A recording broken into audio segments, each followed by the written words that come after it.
ఇన్ఫోలా ఛానల్కి స్వాగతం. ఈరోజు మనం కంప్యూటర్ సిస్టమ్స్లో అడ్వకేట్స్కి కావాల్సిన మినిమం రిక్వైర్మెంట్స్ ఏమని, వాటి యొక్క బడ్జెట్స్, వాటి యొక్క ఆపరేషన్స్, వాటి యొక్క డీటెయిల్స్ గురించి మనం ఈరోజు చూద్దాం. సిస్టమ్ అనగానే ముందు కాలంలో advocates type writing machine use చేస్తూ ఉండేవాళ్ళు.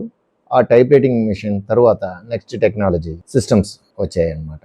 ఈ సిస్టమ్స్ వల్ల చాలా వేగంగా మనకు కావాల్సిన ఇన్ఫర్మేషన్స్ని, డాక్యుమెంట్స్ని క్రియేట్ చేసి మూలంగా అడ్వకేట్స్ వాటి యొక్క డాక్యుమెంట్స్ని ప్రిపరేషన్స్ చేసుకోవచ్చు. ఒక డాక్యుమెంట్ టైపింగ్లో ఎన్నో ఎర్రర్స్, కరెక్షన్స్ అంటే inclusions, exclusions, final document printout తీసేంత వరకు అది జరుగుతూ ఉంటుంది.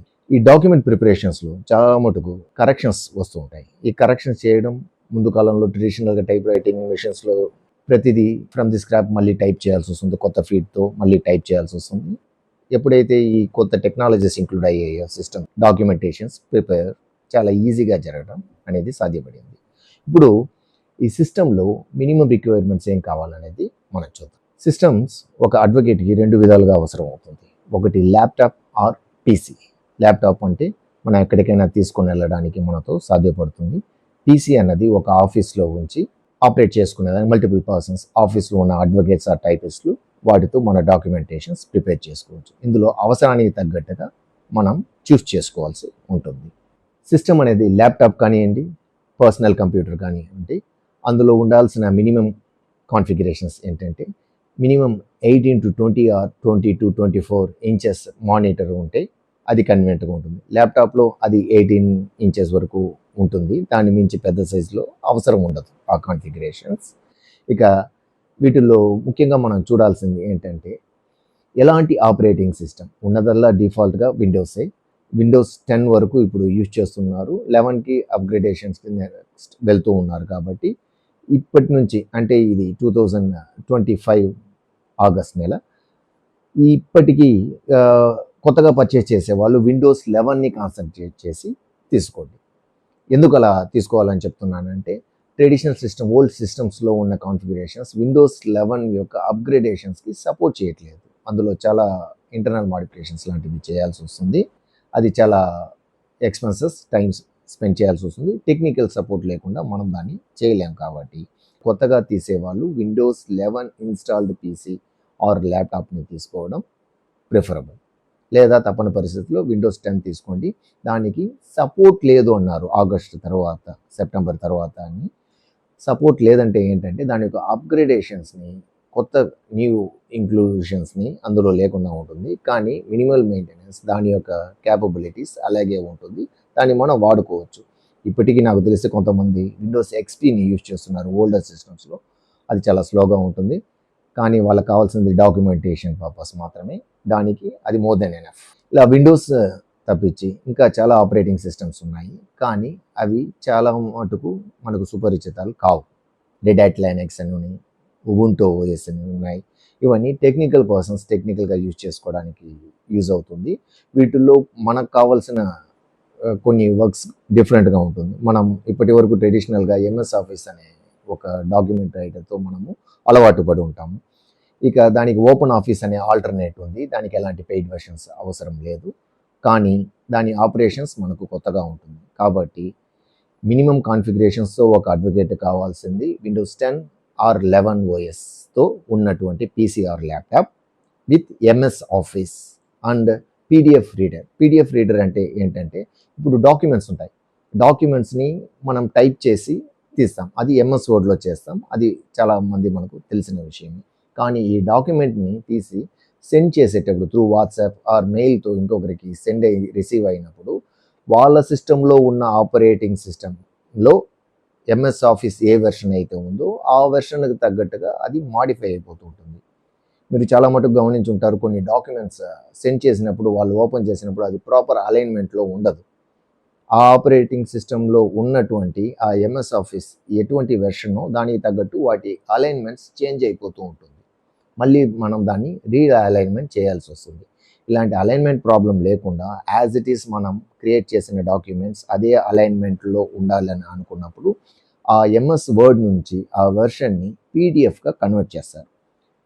ఇది చాలా సింపుల్. ఇది ఎలా చేస్తారన్నది ఫర్దర్ వీడియోస్లో అడ్వకేట్స్కి నేను కావాల్సిన విధంగా నేను టెక్నికల్గా ఎక్స్ప్లెయిన్ చేస్తాను.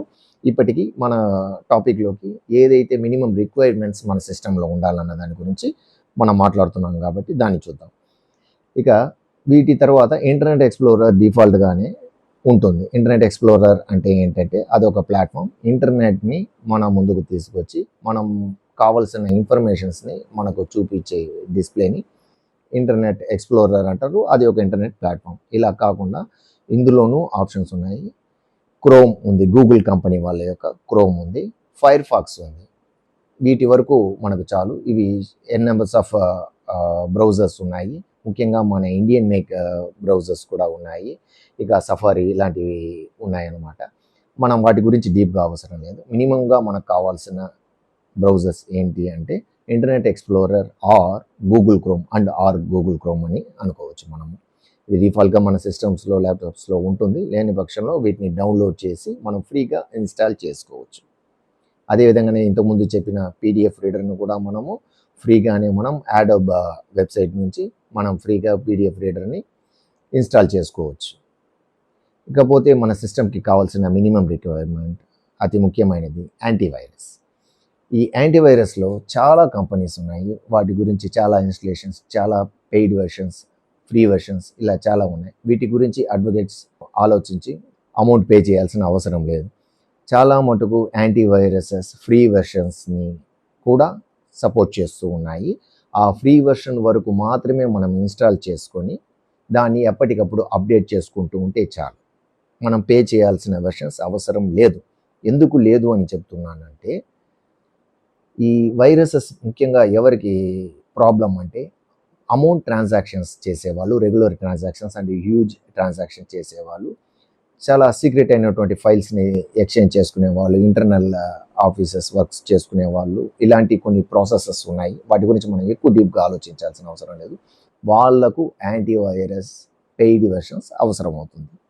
మనకు డిఫాల్ట్గానే ఉన్న యాంటీవైరసెస్లో ఉన్న ఫ్రీ వెర్షన్స్లో ఎప్పటికప్పుడు కొత్తగా ఫైండ్ చేసేటువంటి వైరసెస్, స్పామ్స్, ట్రోజన్ హోల్స్ అనేటువంటి రకరకాలైనటువంటి థ్రెడ్స్ అంటారు. అవి ఫైల్స్ని మాడిఫై చేసేయగలదు, లోపల ఉన్న మన ఫైల్స్ని ఇంకొకరికి సెండ్ చేసేయగలదు, ఎరేస్ చేయగలదు, సిస్టమే ఒక్కసారి కరప్ట్ కాగలదు.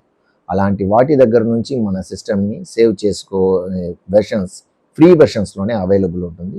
ఎగ్జాంపుల్కి అవాస్ కానీ ఇంకా చాలా ఉన్నాయి. వాటి గురించి పేర్లను చెప్తూ పోతే ఈ వీడియో లెంత్ చాలదు. కాబట్టి ఇలాంటి వాటిని ఇన్స్టాల్ చేయొచ్చు. ఫర్దర్ వీడియోస్లో వాటిని కూడా ఎలా ఇన్స్టాల్ చేయాలి, ఎలా ఫ్రీ వెర్షన్స్ వాడుకోవాలి అన్నది కూడా మీరు కమెంట్ చేస్తే నేను తెలియపరుస్తాను. వాటి గురించి ఫర్దర్గా వీడియోస్ కూడా నేను వాటి గురించి చేస్తాను. ఇప్పటికీ యాంటీవైరస్ గురించి తెలుసుకున్నాం. ఇవి కాకుండా ఇంకా ఏమేమి అవసరం వస్తుంది. మోస్ట్లీ వీటి తర్వాత ఏం పెద్దగా అవసరం ఉండదు. కావాల్సినటివి వాళ్ళ అవసరం మేరకు డౌన్లోడ్ ఫ్రీగానే చేసుకోవచ్చు. మోస్ట్లీ వెర్షన్స్ వాటిని మన సిస్టంలో ఇన్స్టాలేషన్స్ చేసుకోవచ్చు. మీకు ఏమైనా ప్రశ్నలు ఉంటే మీరు కమెంట్ చేయండి.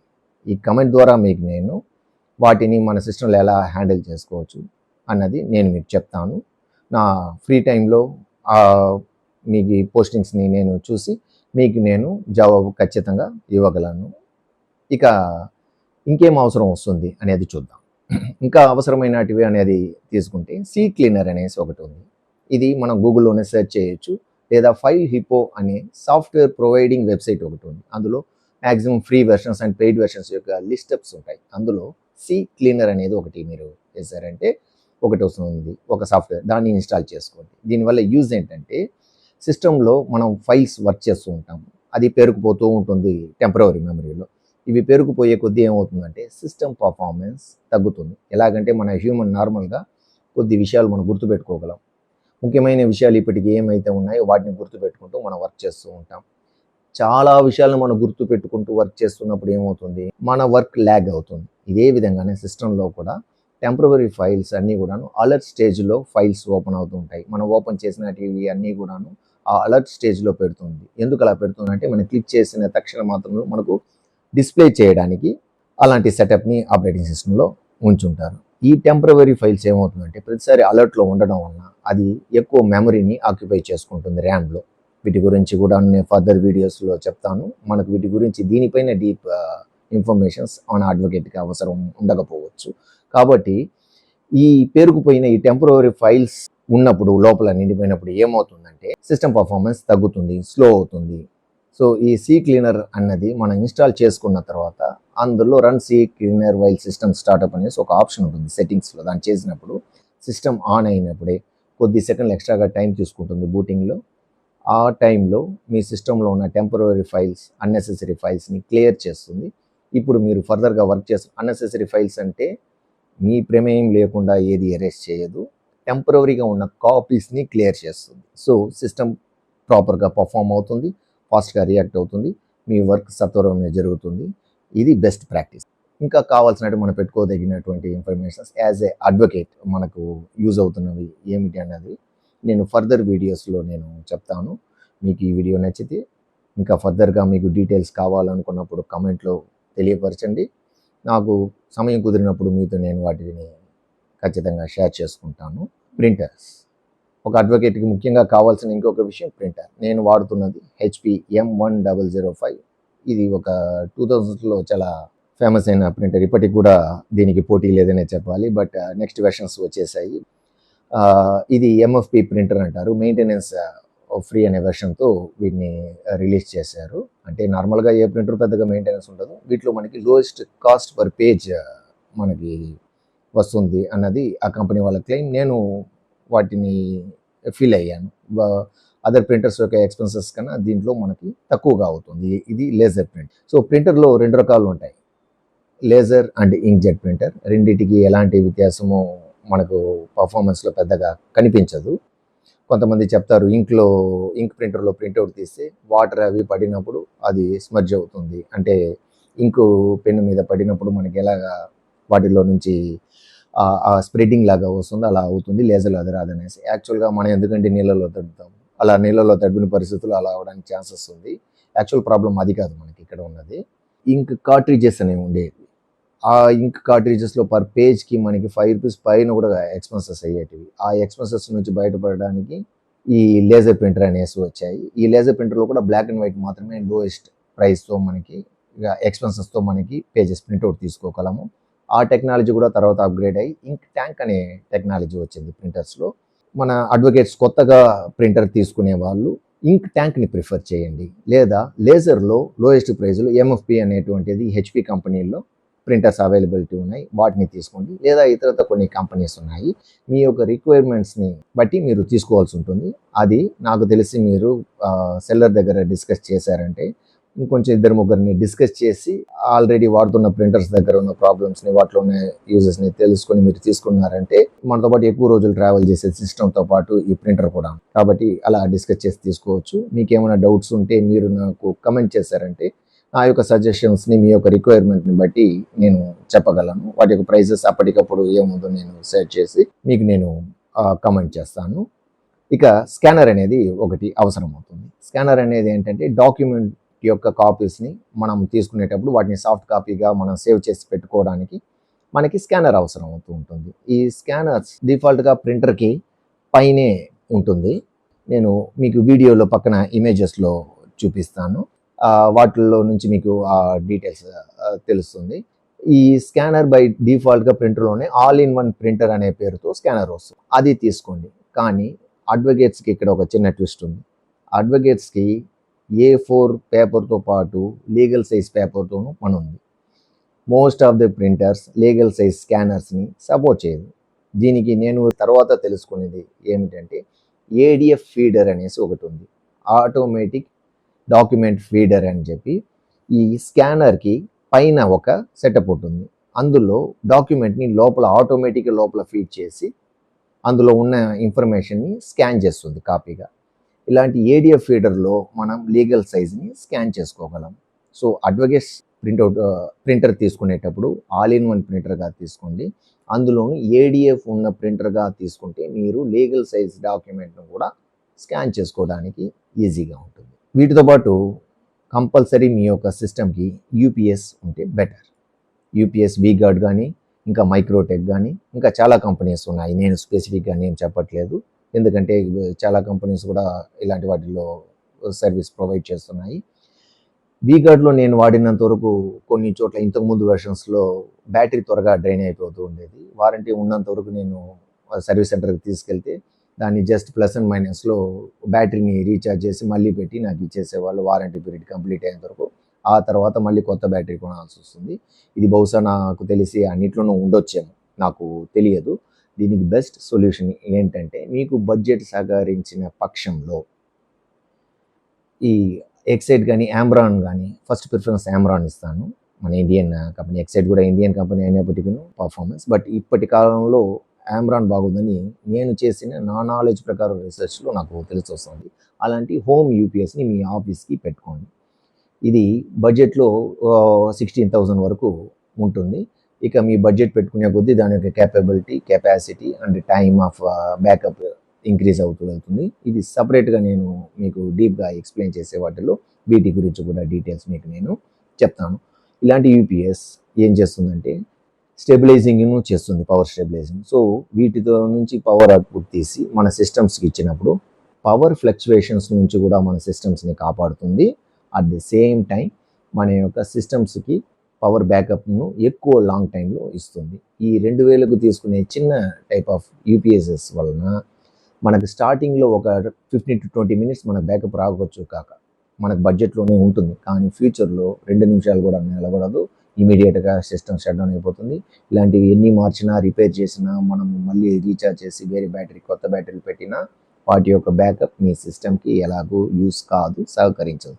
సో అది సజెస్టబుల్ కాదు. ఒకవేళ ఆల్రెడీ ఉన్న వాళ్ళు మళ్ళీ బ్యాటరీ మార్చుకోవాలి, దాన్ని రీఛార్జ్ చేసుకోవాలని చెబితే అలా చేయడం కన్నా కూడా ఇలా ఆల్టర్నేట్ చూడండి. ఇందులో మనం పెట్టిన బడ్జెట్ మనకు కాస్ట్ ఎఫెక్టివ్గా ఉంటుంది. లేని పక్షంలో ఇంకా డిఫాల్ట్గా మనం వాటిని వాడుకుంటూనే ఉంటాము. కానీ యూపీఎస్ఏ లేకుండా డైరెక్ట్గా సిస్టమ్ని కనెక్ట్ చేయకండి పవర్స్కి. ఎందుకంటే పవర్ ఫ్లక్చువేషన్స్ ఒకసారి లాగా ఎప్పుడూ ఉండదు.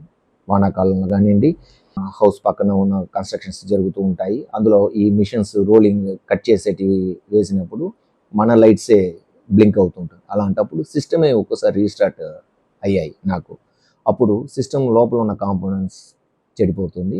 అవి పోయిందంటే మనకి హ్యూజ్ లాస్ అవుతుంది. హార్డ్ డిస్క్ కనుక డ్యామేజ్ అయిందంటే లోపల ఉన్న కంప్లీట్ డేటా వెళ్ళిపోతుంది. ఓకే, బై ద వే ఇంకొక విషయం చెప్పడం మర్చిపోయాను.